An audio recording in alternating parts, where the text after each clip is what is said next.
And good morning. Welcome to Brittney on the Bluff, brought to you each weekday by Today's Computers, Whitworth's Gift Chest Jewelers, First Community Bank, and Key Drugs in Poplar Bluff.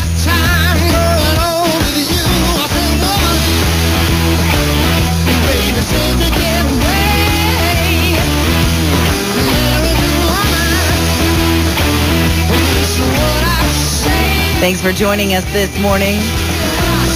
Yeah, from the Poplar Bluff, the Butler County Sheriff's Department, we have Deputy Huddleston in the studio with us this morning. How are you doing, sir? Doing fine this morning. How are you doing? We've been having a little conversation off the air, so we're getting started a little late because I was so engrossed in what we were talking about that stupid show Breaking Bad. Oh my goodness gracious! I tell you what, and we were kind of talking about the whole, teaching somebody to make methamphetamine. Mm-hmm. And that show has so many detailed scenes of the manufacturing of methamphetamine. And I told him, I said, I was always wondering if that was accurate or not. And he said that's pretty accurate portrayal of that process. Now, as I understand, that's not really what we see a lot of in Southeast Missouri, because we have more of the shake and bakes and bathtubs and that kind of a thing, manufacturing methods. That was more like what they would do it out in California on the show. And I said, well, what, is that legal? Is it legal to teach somebody to make drugs? I guess if they don't get caught, it is, huh? I guess that's usually the way it is. You always get by with it till you get caught. Yeah, I guess they need to pass a law that it's illegal to teach somebody to do that. I can't imagine that being a legal activity. Right. Wow, so strange. But really what we want to talk about today is a little closer to home, some of the issues that maybe the Butler County Sheriff's Department's facing right now. And one of those, and I'm so sad to hear this, is we're going to have to retire Joker.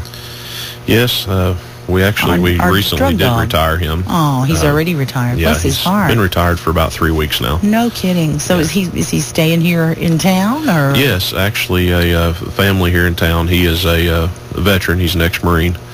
And he adopted him about close to a week ago. He adopted him. And I talked to him pretty much on a daily basis.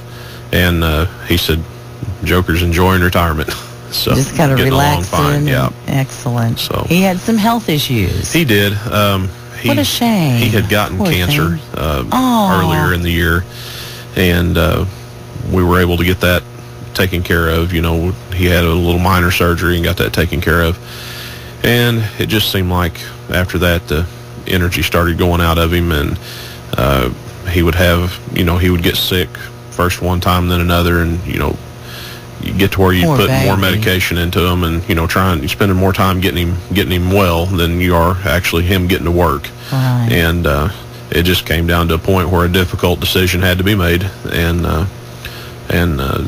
the sheriff and chief deputy and I, we sat down and we talked about it, and the sheriff made the decision that due to medical reasons it was time to retire him. So that's so sad. it was. Joker's a great asset to the sheriff's department. I can't imagine him without that high energy persona that he has. I'm telling you, he high energy all the time. It was like having an amped up 3-year-old with you. Yeah.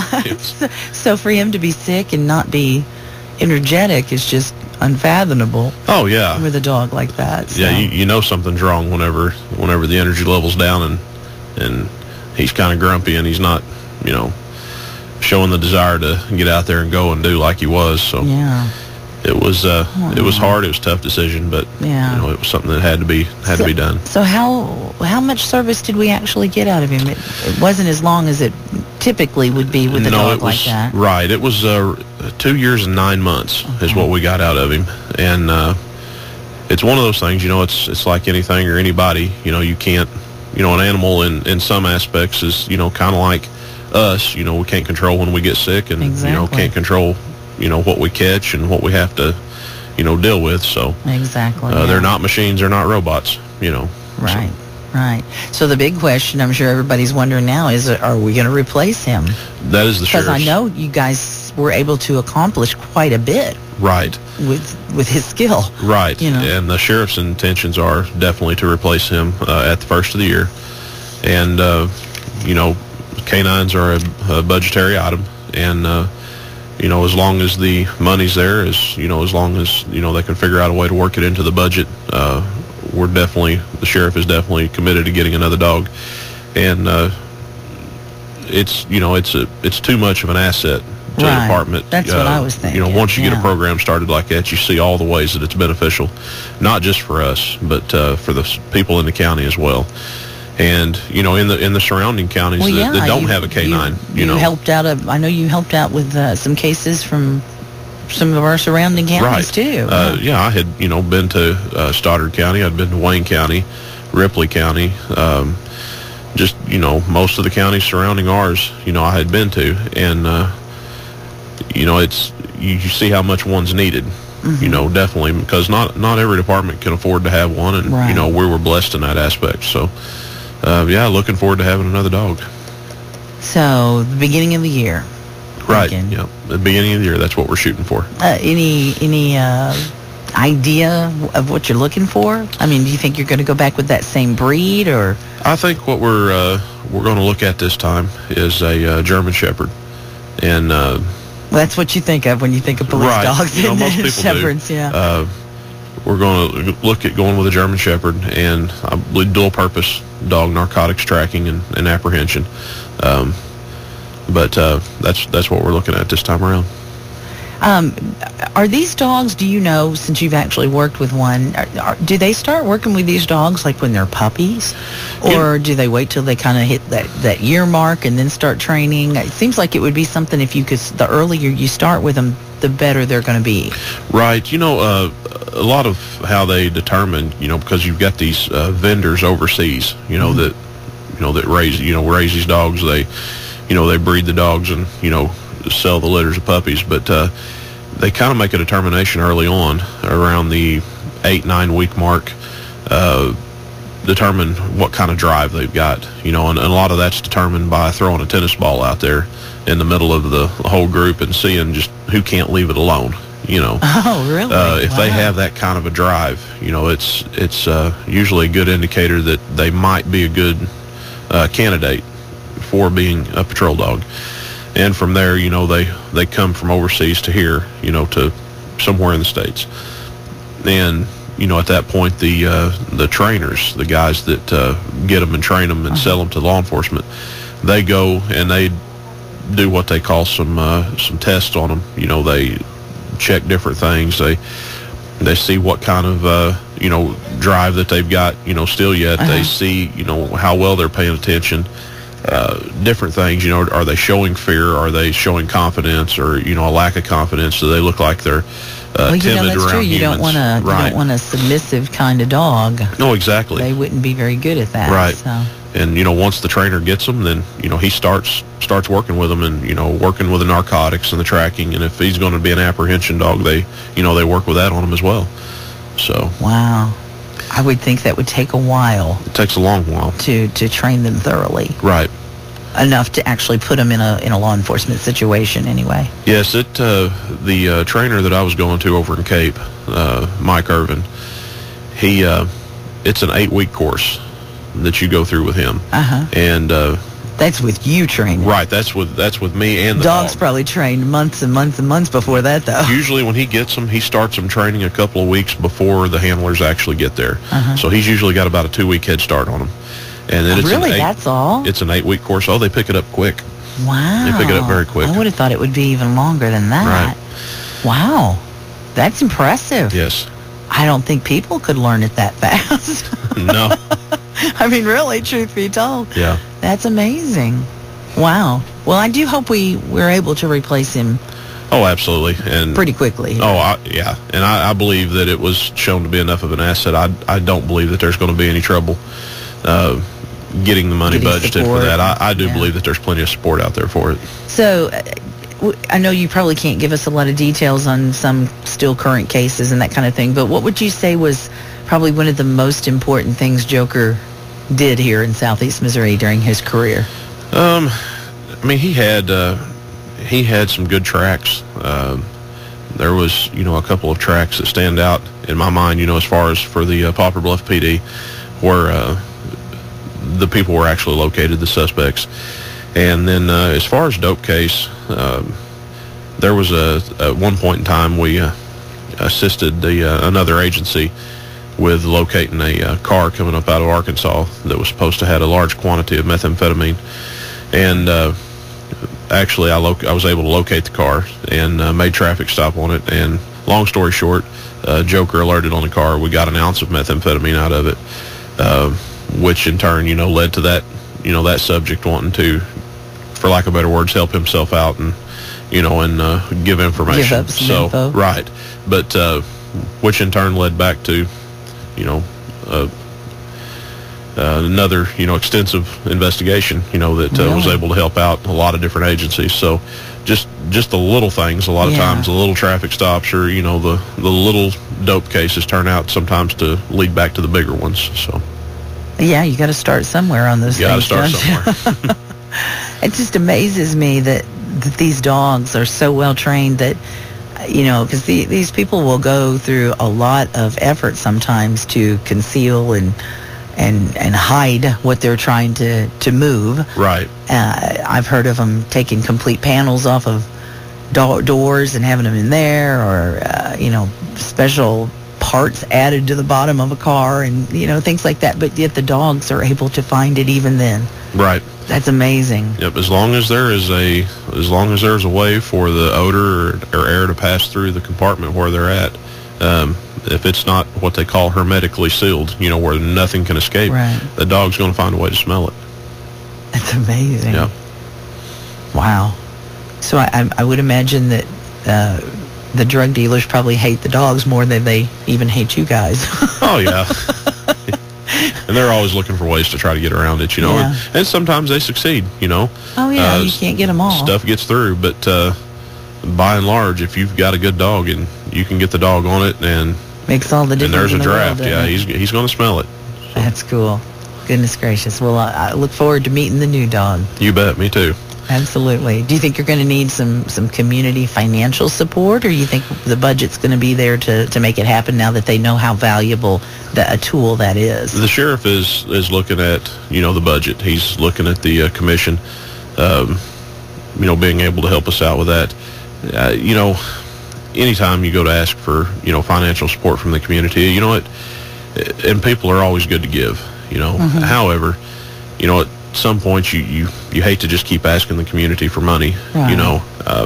If somebody's just, bound and determined they want to do something like that, I'm sure that the sheriff would talk to them. But, we're focused on this being self-sustaining, it be able to support itself. And we think that we're at a point to where, that can happen, mm-hmm. and it'll be self-supportive and this may sound like a totally stupid question to you, but I've always wondered about it. When you guys go and you assist, like say when you had Joker working, when you would go and assist in another county, is there any kind of financial compensation for that, or is it just kind of a courtesy because you hope they'll be there when you need them too, or how does that work? It's a courtesy thing. Each agency surrounding, we try to help each other out, and they'll help us out with something, we'll help them out with something, and that's, you don't ever want to, say, well, you owe me this much money, or you owe right. I just didn't know if maybe with the dog, because of the expenditure, right. Expense of having the dog and having the dog trained and your training and right. all that kind of stuff, if there was, I kind of assumed it was a courtesy thing, but yes. I just always wondered if there was any kind of compensation in that situation.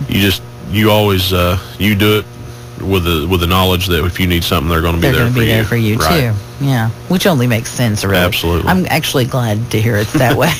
Yeah. Really, personally. Well, one of the things we talked about before we started the show today was that we've seen kind of a rash of vehicle break-ins. And it seems like that goes in stages, doesn't it? We'll have a bunch of them, and then it kind of slows down a little bit, and then all of a sudden somebody's out there doing it again. We're in the up part now. Yes, we're seeing some break-ins again. I know, and the city, the PD, they're reporting a bunch. We're getting hit left and right, and I can tell you though, at least 95% of these are because people's left their doors unlocked. 95%. At least really? 95% of these that go around is because people's left their doors unlocked, and I mean, by that's really not a break yet. No, that's just a going in. It's just a theft from a yeah, vehicle, you know. If you leave your doors open, you're kind of inviting trouble. Right. You can't preach it enough. You know, lock your doors, do the little things that's needed to, because, you know, by nature, thieves are lazy. That's just what it boils down to. You know, most of them are too lazy to get a job, and some of them can't get a job because of their criminal record, which in turn forces them to be a little more lazy. You know, they don't want to work hard enough to, you know, clean their record up. Right. And you know, they get out and they get to depriving people, hardworking citizens, of their property. Absolutely. And it's just not right, is it? No, and hardworking citizens have got to use a little extra precaution, and they've got to start locking their doors, because when you make it easy enough to just pop the door handle up and the door opens, you're inviting it. You know, you're inviting it to happen, and you know, which by no means lessens the seriousness of the crime or you know, the fact that you're a victim. But it's just the little steps, you know, if you take those little steps, and most of them don't want to have to work real hard to get what you have. I mean, how hard is it to lock your doors? It's not that big a deal. You know, sometimes, and I've heard the whole gamut of reasons why, but, you know, a lot of times people with kids, and they'll leave a door, you know, they won't lock the car because kid has to run back out and get something out of the car, and you know, I've made the mistake myself, you know, several times, and, you know, one of my children will be like, well, Dad, I have to go get something out of the car, and okay, I'll leave it unlocked, you know, and you forget, you get to doing something else, you forget what's going on, and, you know, the car's left unlocked. Some people still live in the whole Mayberry mentality of nobody's gonna, you know, steal out of my vehicle, and they just have left them unlocked for years, you know. And then it happens. Yeah, I've always done this. Nothing's ever happened before. Why should I change what I'm doing? Right. Well, it's a different world now. Those days are long gone. Yeah. Even in small communities like a lot of our southeast Missouri towns. Right. You know, where you want to feel like it's still Mayberry. It's not. No.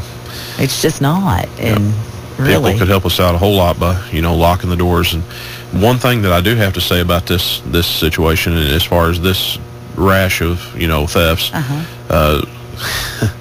homeowners nowadays are equipping their residences with home security as far as audio and video surveillance, and one of the houses in Butler, Bluff, actually 2 or 3 I believe, had home security cameras, and was able to catch, you know, pretty good footage of the subjects. Wow, and so really? we have very good leads on who's doing it. So we, you know, have made progress with that. We believe that the same ones doing it in the city are those same ones that's in the, you know, the county. Really? They're just, you know, branching out a little bit. So it's just a matter of time. So you think the majority of these actually are 1 or 2 people, whatever, but it's the same people doing it? You know, that's usually the way it works. Usually the way it works is, you know, the same, no more usually than 2 or 3 people. They will get together and they go for it. And usually you'll find out if they're hitting in one area, they're doing the rest of them too.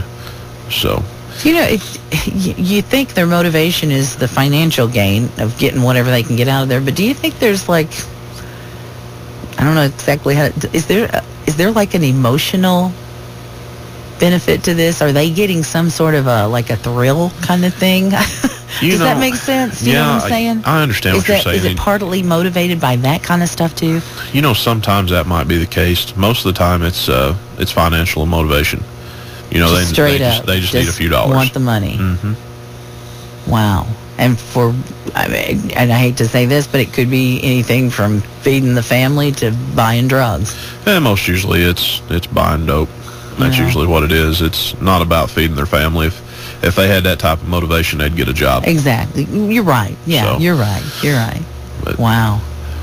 So make sure you lock your doors, folks. Absolutely. Again, we're not in Mayberry anymore, and nobody is more disappointed by that than me, trust me. Right. Because I want to be in Mayberry so bad.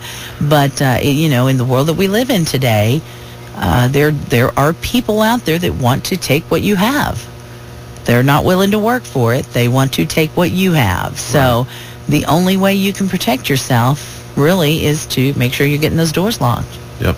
I love this fact that some people had some video cameras pointed at them. Oh, absolutely. That's great. And that, again, is the world that we live in. You know, there's video footage, you know, almost on every corner and every business. And, Yeah, you think about that in town, but out in the county, yes. You know, that's kind of cool that you've been able to get some evidence. Right. Even out in the country, you know, so that's cool. Maybe that's what we all need. A camera pointed out at our driveway or whatever, just in case. Of course, but then, you know, even if you've got that going, lock your doors. Right. Lock your doors. For one thing, you never know that person that's coming and doing that might be on drugs at that moment. Right. And sometimes people that are using illicit drugs make really bad choices. Oh, absolutely. Do really stupid things, you know, and you just really don't give them the motivation to be at your place to start with. Right. Which, you know, kind of brings us to those same old-fashioned rules we talked about before, you know. When you get a big new widescreen TV, don't put your box out there at the driveway. Right. You know, break it down, put it in the trash cans, burn it, do something other than leaving an advertisement and I just got a big new toy, why don't you come take it? Right. You know, because that's basically what you're doing when you put the box out there. You know, we've got Christmas on the way. I was just people are going to start getting those gifts in and maybe putting some product wrapping and stuff outside. Don't, you know, just think about these things. Think about what am I doing that makes my house look like a Target. Right. And fix it. Fix it. It's pretty simplistic. It's just taking a few steps. Make sure you're locking your doors at night in the house. Make sure your windows are locked at night. All that good stuff. It seems so practical, so common sense, but yet we still constantly, like the vehicle break-ins, you know, in phases, and there we go through these phases where there's people breaking into homes and stuff like that. So, you know, I was glad to hear. I asked you before the show started, you know, about have you seen any cases where somebody broke into a home while somebody was there? Right. And luckily, you're not seeing that. No. In the county. No, Thank we're goodness. not seeing that. And one other thing I can mention as far as the property and things like that. It takes some time. You know, the citizens would take some time to. If you have firearms or you have a high-priced item like a TV or a laptop or, you know, your other electronics, take the time to just write down the serial and the model numbers and put them somewhere. A lot of times we find when somebody gets things stolen, they don't have a serial number, they don't have a model number, and you know, most of the time it's been so long since they purchased it, they don't have the receipt, and you know, sometimes they don't remember where they got it from, but if or they it was could, a gift, right? And you know, especially on firearms and lawnmowers, four-wheelers, things like that. If they'll take the time to get the, you know, the VINs down on the vehicles, the model and serial numbers down on the, you know, the firearms, the laptops, things like that. That's, you know, it's a hot item as far as people want to steal. Right. It helps us to be able to enter it into what they call the MULE system, which is Missouri Uniform Law Enforcement System. And once we get those numbers entered, it goes out nationwide. And at any point in time, if a law enforcement officer with any agency runs that item, runs the numbers on it, then it comes back as stolen, you know, through our agency. And it's a better chance of recovery that way. Whereas, you know, if you don't have the serial and the model numbers, you know, we don't have a whole lot to go on. Yeah. You know? But it's just another way of identifying things. Back that way. Well, the percentage goes down exponentially. You know, when you don't have those. So, and I know it's tough. You know, remembering to do little things like that. But that is a big help to us. You know. Well, you know, something that I started doing last year, and I have found it to be really helpful is, on those items like that, instead of writing down the number, I have taken my smartphone and gotten a nice close-up, clear picture of the number. Yes. And then I back up and take a picture of the item. So I know here's the item. If something happens, here's the item, here's the number. Right. Here's what it looks like, and here's what you can enter in the computer. Yep. Is that a good way to do it? That's absolutely, you know, I use technology to, you know, take care of that. If they don't have technology, write it down, lock it up in a safe, or take it to the bank and, you know, put it in a safety deposit box. You know, get it somewhere where if you need it, it's going to be there. You know, and if you do use a phone or a camera system of some sort, you know, to record that, back it up onto a zip drive or something. You know, keep it to where, you know, you can get to it, and you know, there's not a chance of it being destroyed. They might steal your phone. Right. Oh yeah, and those, you know, that happens a lot. If your phone's sitting in the car, they might take it, and then you've lost all your. So yeah, back it up someplace for sure. But I just thought that might be handy just in case. Yes. I'm so lucky and so blessed. I had a camera stolen when I was in college. So that was a long time ago. Luckily, I haven't had any issues with anything since then, right. But, and unfortunately, I didn't have the number on that camera either. I wish I would have, because I sure missed it. One of the other things that we wanted to kind of discuss today is the whole Nixel Alert thing. We had some severe weather the other day. Yes. And I'm always so grateful to get these little messages from the Sheriff's Department saying, hey, we're under a watch, or we're under a warning, you better take cover, that kind of thing. Those are so handy. Yes, they are. That Nixel system, it's been great. Yeah, it's been great to have. I mean, you can instantly send a message out. Anything from a severe accident, a road closing, to bad weather, to if you've had a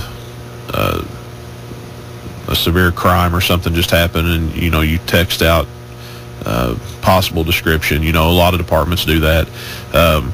Different things. I mean, it's just so handy because we have people that can just type that in, and send that out, and it's to however many hundreds, if not thousands, of phones, in the immediate area. So it's been a great thing. It's actually helped with the apprehension of some folks over the past year or 2 years, something like that. Yes. Since you started doing it, it's actually paid off. Oh, yes. On your end as well. I mean, absolutely. we're thankful for it, but I'm sure you guys are thankful for it too. Yes. As far as with the Sheriff's Department, if somebody's wanting to get signed up on Nixel, they can make contact with Frankie Castile at the Sheriff's Department, or if they cell phone handy, they can text 63901 to 888-777, and that gets them signed up. For the Butler County area. It's so easy. Oh my gosh, it takes just a few seconds, and it's a free service. Yeah. So. I think that everybody that has a phone should have this because, like I said, storm warnings, even simple things like, we're going to be testing the tornado sirens this afternoon, things like that, so that I know, hey, that's what's going on. Right. Of course, especially back when they used to actually do a siren when they were testing them. Now they're doing music and stuff, so it's it's not near so stressful when you hear. Lessens the panic when people exactly. God bless America. Right. You can't get too panicked when you're hearing that blaring. Sure. But yeah, it does help a lot, and great information. Like you said, when there's been a crime happen, or when you're looking for somebody specific, or just a number of different things, that it has really been a benefit to the community. So whoever got the bright idea of saying, let's do this, thank them for me. Right. Because it's really been handy, especially those storm warnings. So a lot of times you're out, you're not someplace where you can hear a warning. Right. And you get that on your phone wherever you're at. It's been very beneficial. Yes. So keep up the good work with the Nixels. Thank you. It's really been cool. Well, we mentioned earlier that the holidays are on the way.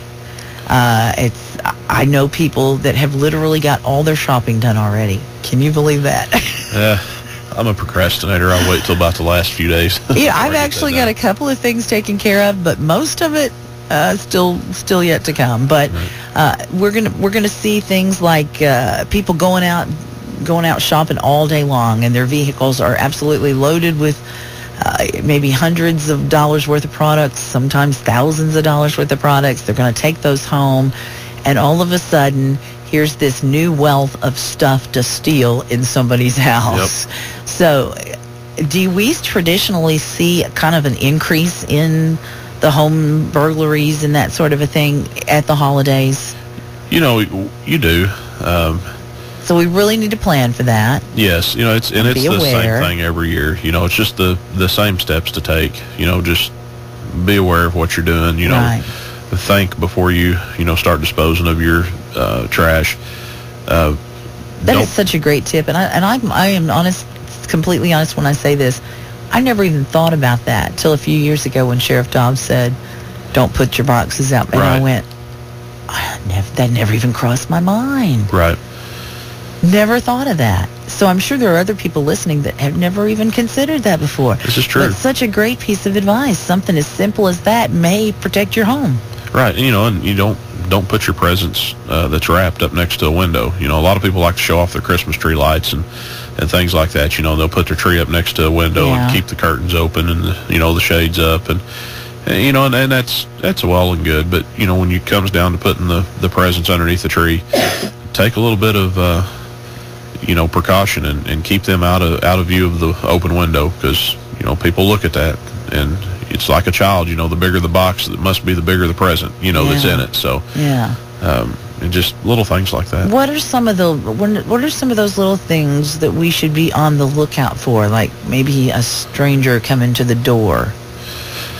Yeah, you don't want to think that just a stranger coming to your door is a signal that you're about to get broken into, but right, sometimes it is. Most of the time, people that a lot of people that come to our doors are strangers to us, as far as the UPS man or the FedEx guy. You just, as far as you don't know them. Right. However, they've got a uniform on. They've usually got some form of identification with them, and if you've lived in a place long enough, you pretty well know who's supposed to be coming to your door and who's not. And somebody coming up asking for a glass of water or needing to use the telephone, wanting to come inside, and just little things like that. It's always a good idea. If you don't know them, don't let them in. Just don't. Right. And if they need to use a phone or they need, say they have an emergency, well, tell them you'll call 911 for them. You'll get them that help started that way. But just don't let them in. Don't even hand them your phone. Right, exactly. Just don't even. You may never see your phone again. But just don't give them that access into the house. And tell them you'll help them, but you'll do it from inside. That is a very good idea too. Yeah, keep that in mind, folks, just in case, because we're just about to get to that time of year where we're going to see some of these crazy things going on. Right. And we just don't want you to be a victim. Yep. A little thought ahead of time. Right. Can sometimes make a big difference. Right. And protect you from becoming a victim. Mm-hmm. That's true. And we can't forget about Halloween. Halloween's coming up. Safety of the children, being out trick-or-treating, things like that. Some of these subdivisions, aren't as well lit as they should be. Yeah. As far as, having a lot of exterior lighting, along the streets. And make sure the kids are with the adults. Make sure your child, you got an adult with you. And if you're an older kid, travel in groups, go in groups if you're trick-or-treating. And no child should be out trick-or-treating alone. Oh, absolutely not. And most of the clothing and no the matter costumes, what their age, right? None. The clothing and the costumes, a lot of times are darker. They don't have a lot of reflective striping on them or anything. And just make sure your kids, lit up a little bit. Make sure there's some visibility there, because so many times people aren't paying attention, and it don't take a whole lot for a kid to get hit or some type of accident to happen. So.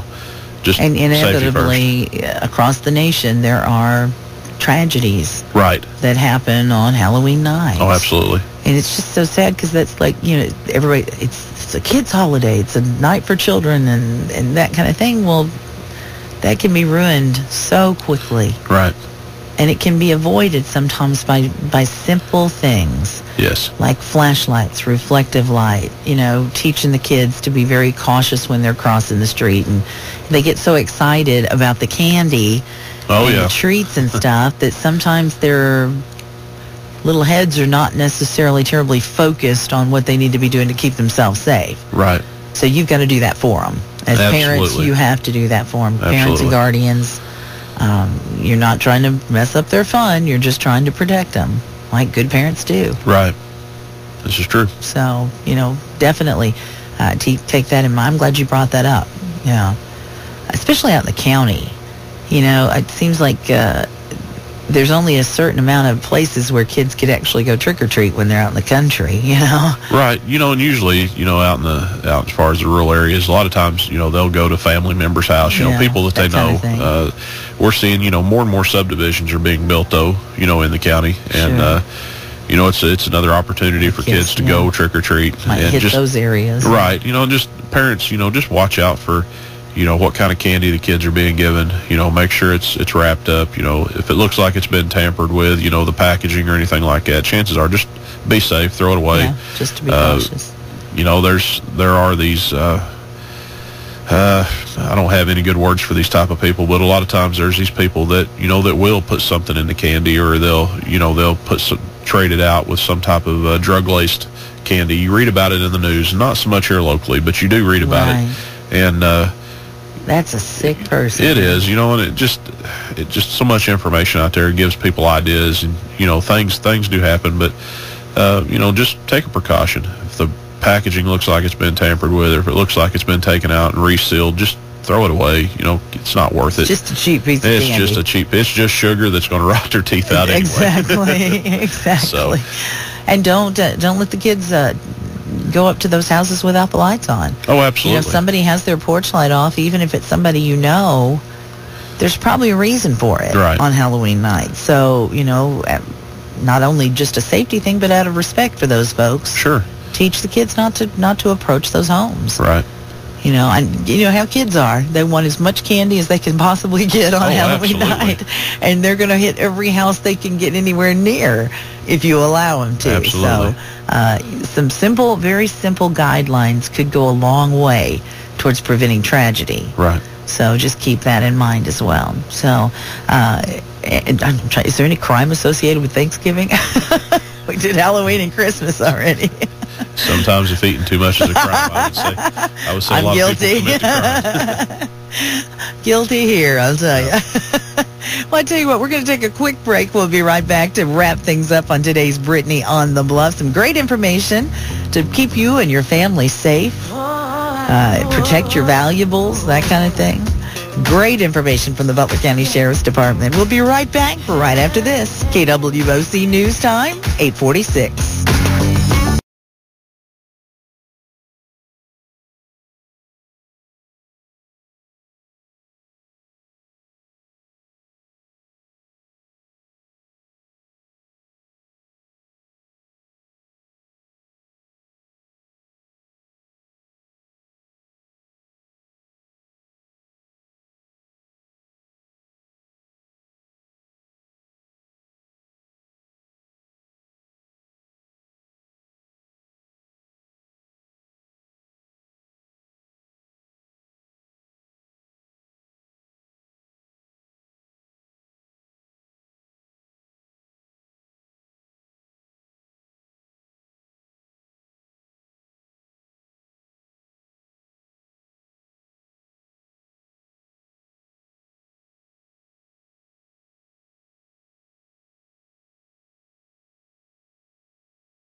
KWOC News Time, 8:52. Welcome back to Brittney on the Bluff. A quick reminder, Bluff Power Sports having their big open house that's going on now through November 1st. You can save big bucks on all kinds of great four-wheelers, side-by-sides.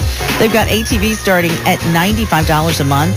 Side-by-sides just $140 per month. Yeah. And they're giving away a great deer hunters package. So stop by, get yourself registered for that. Somebody's going to win that on November 1st, but you can't win if you don't get yourself registered. So stop by today, Bluff Power Sports, Highway 67 North, right here in Poplar Bluff. Of course, we've been talking about the Butler County Sheriff's Department, some vehicle break-ins recently. A quick reminder on those if you're just tuning in. We've been seeing a rash of those throughout the. Is it kind of all through the county, or are they kind of all in one general area, or what's the scoop on that? No, they're kind of spread out. Yeah. They probably just kind of go around looking for what looks like the easiest marks. Well, they concentrate on one area till they pick through it, and then they just walk around trying handles. Right. See, I just don't understand the criminal mentality, I guess, because I'd be scared to death somebody see me. You know what I mean?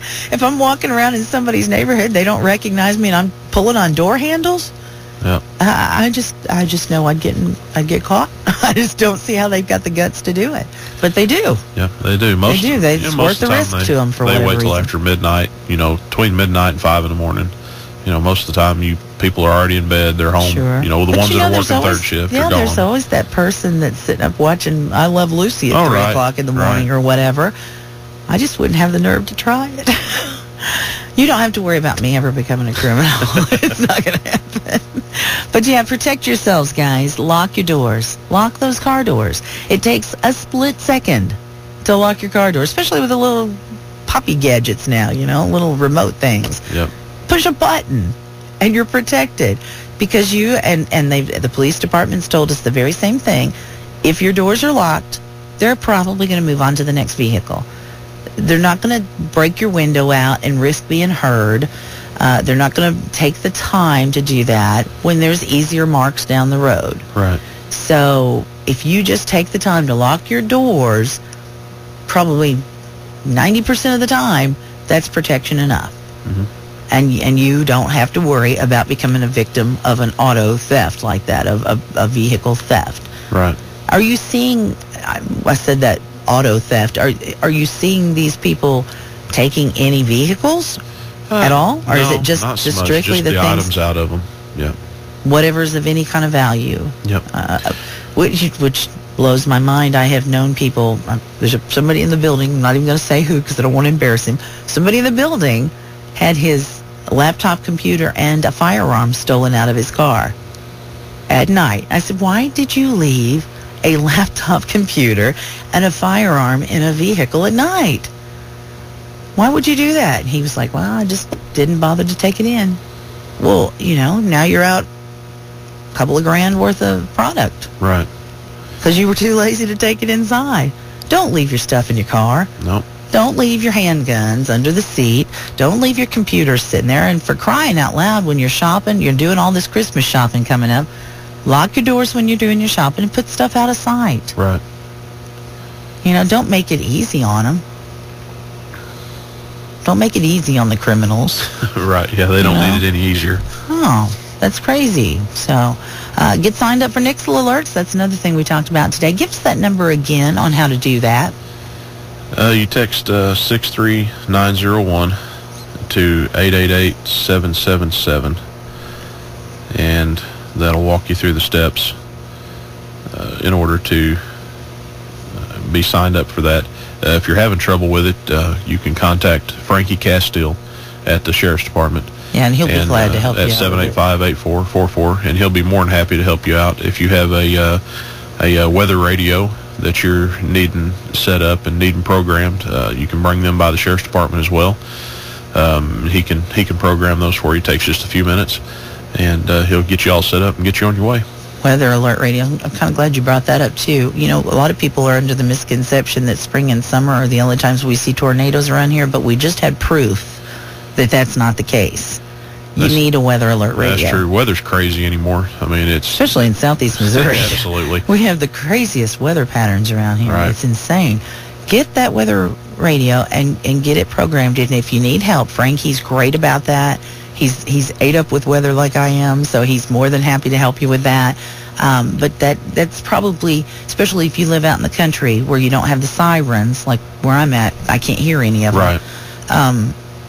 That's your best protection. Right. That's your best protection, because a lot of tornadoes happen at night, and that will wake you up.